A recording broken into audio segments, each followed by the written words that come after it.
and welcome back to my channel. I hope you're all doing well. So in today's video I wanted to share some things and some habits that I've implemented to help me with my overspending, impulse shopping addiction, because I used to be a total overspender, and I just wanted to share some tips with you today that you might find helpful. So just to let you know, this will be a bit of a chatty video. There are so many videos on the same subject on YouTube if you want more of those quick fire tips, but I just was keen to provide a bit of context and what helped me overcome my impulse shopping and overspending. So let's get into it. I have grabbed myself a coffee, so yeah, because it could be a bit of a longer video today. I'll try not to make it too long, but yeah, grab yourself a cup of coffee, whatever you fancy, and let's get into it. So I have got some notes here, so if you see me looking down, that will be why. And first I just want to say, you know, this is a process. I'm certainly not perfect. I'm still learning. Nobody's perfect. So we all work hard, you know, most of us work hard for our money. So it seems a shame that we carelessly just kind of waste it on things that don't necessarily bring value or joy or that long-term happiness. You know, sometimes it's just that dopamine hit, isn't it, and that instant gratification. I found it so liberating not to be in that kind of constant buy-in, spending, consumerism trap, and just trying to get off that hamster wheel really. And you know, there'll always be a new thing or a better thing. It's never ending, and I feel like I'm just learning, you know, I'll never be satisfied if I keep spending. There'll always be another thing, you know, social media, just outside influences, going into shops, there's always temptations everywhere you look. And I think it's just learning to be grateful for what you've already got, and that self-gratitude. And ultimately for me, I just want to really just build a life that I love. If you are new to my channel, hi, I'm Leanne. I love to share my passions, which are being financially secure, to saving on the everyday things that quickly add up, don't they, to enable us to enjoy the bigger things like travel, the creating memories, experiences with family, instead of just keep buying stuff and overspending. Just living within our means, I think, is really important. So a great thing to do first is do like a spending audit, which is basically just tracking your spending over the last month or so, the last 2 or 3 months, just so you can see where your money is going. It's a real eye-opener, and just highlight any areas that you think, you know, that you're overspending, and just highlight them, and then you can make any necessary adjustments and just see where you can cut back. For me, it used to be clothes, makeup, skincare, coffees, eating out. So just see if there's anything you can cut back on. And being aware of where your money is going is such a fantastic starting point. Another great habit is to have those strong money goals. I've learned that having a goal is key, something written down, something visual that you can see to act as a reminder and to keep you motivated of why you're looking to, you know, save money and to get better at not impulse spending, whether it's to get out of debt, to help your kids go to university, early retirement, saving for a house deposit, whatever your goal is, whatever your why, you need to write it down, and that will really help you stay on track and to keep motivated. Another great habit is to just get into those like quite regular decluttering sessions. These really work well for me and to help me keep on track with what I've got. I think sometimes it's great to have a reminder of all the lovely things that you own already, and just really try and appreciate, you know, what you've already got, and just look at your things and think, gosh, I've already got some lovely things, you know, I don't need to buy more. And having that declutter really helps you to see, you know, what things that you already own that you absolutely love, and then some things you don't perhaps necessarily love, you can think of like passing on to a friend. But I think it just really reminds you of all the lovely things that you do have. Another great habit to get into is to identify your triggers. Sometimes it can be emotional, can't it? If we're sad or bored or just craving some excitement because we think everyone else is having a great time, you know, we deserve to spend money on ourselves. For me, yeah, I always used to find reasons to treat myself. Even if I'd had several treats already that month, I'd always find a reason to treat myself. Yeah, that, you know, oh, I've had a hard week or a busy week, or I'm not feeling the best, or I've seen so and so have treated themselves to this, so and so's doing that, I deserve that as well. So just, yeah, identifying those things that trigger you into spending. And something that really helped me and to help us as a couple is to have a fun money pot. It is so important. And then you've got that kind of almost permission to spend. You know, you've put the money there, you're telling your money where to go, you want to have some fun, you want to have some treats in life, so set aside a proportion of money. So you've got that money there, guilt-free spending on fun stuff. You've got to have fun in life, and just to have that fun money pot there, I think that really helps. We put about £100 a month into ours, so if we want to go out for a spontaneous breakfast, for example, on the weekend, we want to go out for a coffee, or we fancy a trip, you know, a trip out somewhere, we've got the money there, and once it's gone, it's gone. Another great habit to get into that we do now is to automate your savings. Just, yeah, a proportion when you get paid each month, just a proportion straight into savings, so it's done and you can't spend it. Do that first, pop that, yeah, proportion into savings, and then you can, if you've not got savings already, you can build an emergency fund. You do about £1,000, and it's just such a good thing to have, yeah, in case of emergency. And then you don't have to worry about where the money's going to come from. You know that you've got the money there, and that emergency fund will act as your safety net. So if something does go wrong, like our oven went last week, you've got, you know, if your boiler goes, whatever it might be, you've got that money there and that safety net, so you don't have the stress and the worry of, you know, wondering where the money's coming from. It avoids arguments and stress within relationships as well. You know, where's the money going to come from? You know, you've got that money there set aside. So last week, you know, it was frustrating that our oven went and our shower went actually as well. And while it was frustrating, it was alleviated because we knew we had the money there. And I just think that's such a good thing to do if you can. And then after you've built an emergency fund, you can then build, you know, your savings, and then you can make interest on those savings. It's only been quite recently that it's been a noticeable amount, you know, because we've had a bit more savings there now.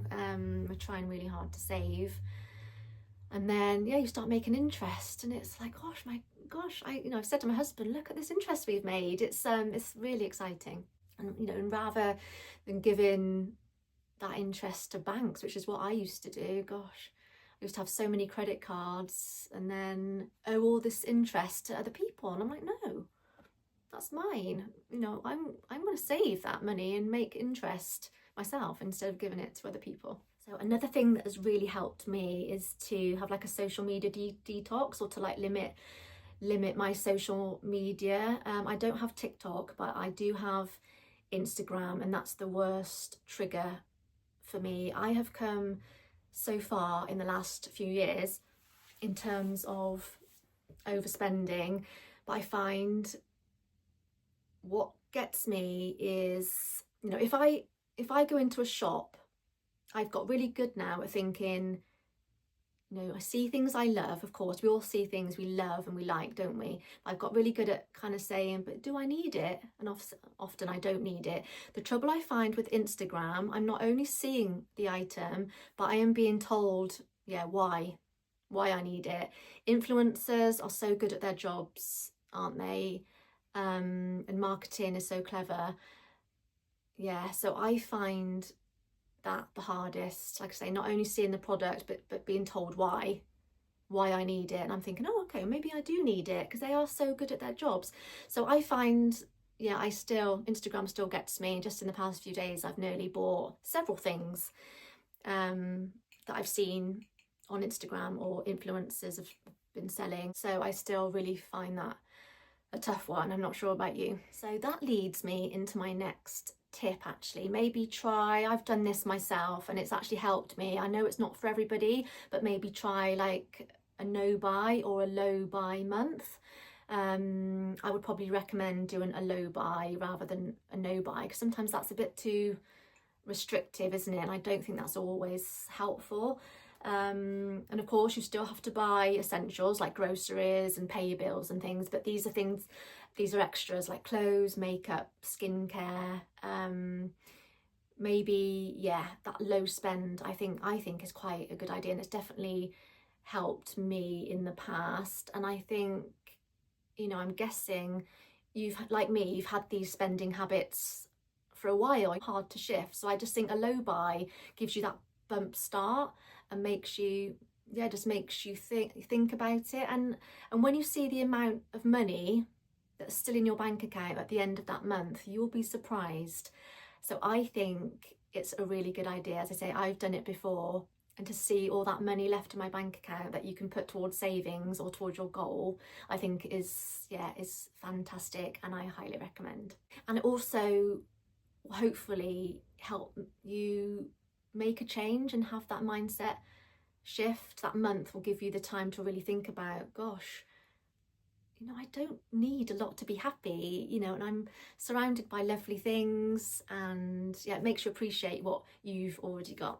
So yeah, I have done this myself, and not only did I enjoy the challenge of it, but seeing all that money left in my bank account, it was amazing. And you know, money I just would have spent on just meaningless, kind of frivolous things, yeah, that didn't really bring me maybe a bit of joy in that moment, but things, yeah, that you soon forget about and that are just, yeah, then just collect dust. Maybe for that quick dopamine hit, you can just go for a run instead, or a walk, or go to the gym. This is another great tip. You know, this isn't about cutting out everything you love. If you've got a gym membership and it provides value, it makes you happy, it makes you feel good, then definitely keep that gym membership. This definitely isn't about cutting everything out that you love in life. For example, I love going out for coffee with my mum and my sister. I love, in the spring, summer, going to the garden centre with my mum. I'm definitely not going to cut that out. That is spending quality time with my mum, and it makes her really happy and it makes me really happy. So yeah, this isn't about cutting everything out. It's just prioritising the things that are most important to you, and maybe saving on the things that don't necessarily mean as much. So if that gym membership is important to you, keep doing it. Just keep doing it. If that coffee out with a friend once a month is important, keep doing that. This isn't about deprivation. It's just finding areas where we can cut back slightly, and yeah, and just prioritising what's important to you. A couple more examples for me are having like an ice cream in the park, but it's not a regular thing. We make it a treat, so it feels like a treat, not, you know, not just a regular thing. Yeah, but yeah, those ice creams occasionally in the park with my daughter are lovely. And yeah, the odd coffee with my mum or my sister, the odd trip to the garden centre. I love plants, so that is sure going to be my weakness during the summer. And our garden hasn't got any plants. It's got a couple of little narcissi, like those little miniature daffodils. I'm not the best at gardening, so I'm still learning, but those little mini, I think they're called narcissi, those like miniature daffodils. But yeah, apart from those, we've got no plants at the moment. You might have seen on a previous video, it's a kind of a bit of a blank canvas. So my husband's going to put a couple of nice borders in, and then we need to fill it with plants. So that'll be quite a gradual process because plants are expensive. But yeah, that's definitely going to be my downfall this spring, summer, is the garden centres. So another great habit is to create a wish list. This has been a total game changer for me. Whenever I see something or really want something, I write it down, whereas before I used to just buy it. I used to just not really think about it. And it's so, this is another little side tip. Maybe take your, what do you call it, take your cards off of like all your favourite websites on like Amazon and things, because it's so easy, isn't it, just to click a button and you see something or think of something that you want and just you know, a click of a button, you've bought it and it arrives the next day. But maybe take those, take your payment details, take your cards off, so then it just makes it a bit more difficult then, because half the time I can't be bothered. I'll be like, oh, my card's in the other room, my debit card's in the other room, can't be bothered to get it. And then I forget about it. But yeah, often things that I want, I do forget about. So maybe, yeah, write a wish list of all the things that you see, that you want, that you love, and maybe wait 24 hours, or I recommend a bit longer, maybe 3 days or even a week. And if you still really want it and it's important to you, then maybe get it. But more often than not, I find I've forgotten about it, or I'll look at the list and think, oh no, I don't really need that. I've already got something similar, or you know, maybe I can put it, you know, ask for it as a gift. You know, there's Mother's Day on Sunday, or I could ask for it for my birthday or for Christmas. So yeah, more often than not, I've forgotten about it. Or if it's something I do really love, yeah, I'll ask someone else to buy it for me as a gift, a birthday present or something. Or yeah, just really think about, have I already got something similar, or could I borrow it? Like books, for example, could you get it from your local library instead of buying that book? It's all these kind of things to think about before you buy something. And also research is really important before you kind of impulsively buy that item. Maybe do a bit of research, maybe think about whether it is a good product. Yeah, so do maybe check the reviews, and just to see, and take the time, if you've got it, to find the best deal, to shop around. There's a great app called Honey that will kind of find any discount codes for you on that particular item. Or there's a great app called Trolley. If there's an item that you want, you just type it in, and the app Trolley will tell you the best place to get it for the best price. Also, make sure you get your cash back. I went shopping with my sister a couple of days ago to pick up a few spring summer bits, including this lovely soft jumper that I'm wearing today, which I will show you in my spring summer capsule wardrobe that I'll be doing very, very soon. And it was a full price item, but I made sure I got my cash back. I can't remember how many pounds I got back, but it was quite a few pounds back. So I'll link Everup again for you, and Jam Donut. They are my two favourites. These are instant cashback apps that work with gift cards, but yeah, I'll link them down below. Highly recommend those, just to get a bit of cash back on your purchases. Another great little habit to get into is to unsubscribe from any kind of marketing emails. I know it's always tempting, isn't it? If you want to buy an item, you kind of sign up to the brand or company to get that initial discount. Sometimes you'll get like a 10% discount or a 15% discount. So it is tempting to sign up for them, the emails, to get that, but then maybe just unsubscribe from them afterwards. It's just getting into those little habits. I did a few last night. I just try and do a few at a time.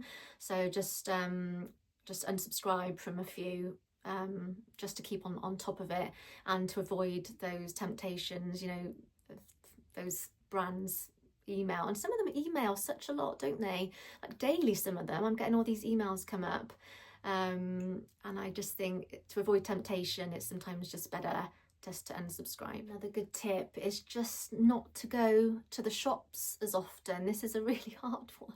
This was a really hard habit for me to break, and it's taken me a little while, but I just avoid going to the shops so much, and avoid that temptation, because more often than not, you know, you might tell yourself, you know, it's fine, you know, I'm just going to go window shopping because I'm bored or whatever, need something to do. You know, you tell yourself you're going to go window shopping, but I don't know anyone apart from my mum who is the greatest at going shopping without necessarily buying anything. But apart from my mum, I can't think of a single person that I know, including myself, that will go shopping and not buy anything. So maybe just avoid the shops. I know it's hard. I know it's a hard habit to break. It's the norm, isn't it, now in society, to go shopping and to constantly buy things. But yeah, maybe just don't do it to yourself. Just try and stay away from the shops a little bit, or just cut down. Just make this a gradual thing. You know, don't restrict yourself too much to start with. You know, be kind to yourself.